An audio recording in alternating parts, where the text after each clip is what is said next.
Back Jagan హయాంలో జరిగిన ఇసుక అక్రమాలపై సుప్రీంకోర్టులో నేడు విచారణ జరగనుంది.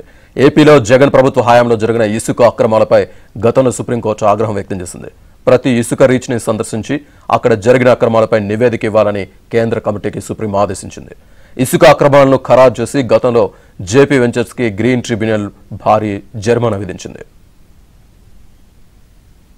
ఇదే అంశానికి సంబంధించి పూర్తి డీటెయిల్స్ మా ఢిల్లీ బ్యూరో చీఫ్ కృష్ణ అందిస్తారు. కృష్ణ, శ్రీనివాస్, మరికొద్దిసేపట్లో సుప్రీంకోర్టులో జగన్ హయాంలో జరిగినటువంటి ఇసుక కుంభకోణం పైన విచారణ జరగబోతోంది.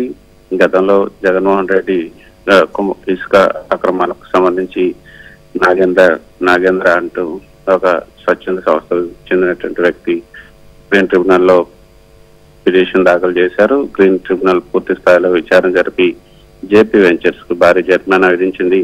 అయితే జేపీ వెంచర్స్ గ్రీన్ ట్రిబ్యునల్ ఇచ్చినటువంటి తీర్పును సవాల్ చేస్తూ సుప్రీంకోర్టును ఆశ్రయించింది. సుప్రీంకోర్టు గ్రీన్ ట్రిబ్యునల్ ఇచ్చినటువంటి ఏదైతే జరిమానాకు సంబంధించిన పత్రం స్టే విధిస్తూ మిగతా అంశాలు ఏదైతే ఇక ఇసుక తవ్వకాలు జరపకూడదు, అక్రమాలను నిగ్గుదేర్చాలంటూ గ్రీన్ ట్రిబ్యునల్ ఆదేశాలను జారీ చేసింది. అయితే సుప్రీంకోర్టు కూడా దాన్ని ఖరారు చేసింది. కానీ గ్రీన్ ట్రిబ్యునల్ సుప్రీంకోర్టు ఇచ్చినటువంటి ఆదేశాలను జగన్ హయాంలో ఉన్నటువంటి అధికారులు పట్టించుకోలేదు.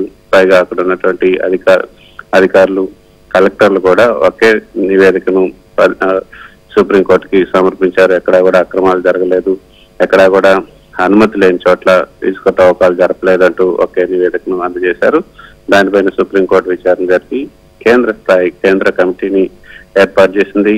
కేంద్రానికి సంబంధించినటువంటి అటవీ పర్యావరణ శాఖకు సంబంధించినటువంటి అధికారులతో కమిటీని నియమించి ఈ కమిటీ ప్రతి రీచ్ కి వెళ్లి అక్కడ జరిగినటువంటి అవకతవకలకు సంబంధించినటువంటి నివేదికని ఇవ్వాలని కూడా ఆదేశాలను జారీ చేసింది.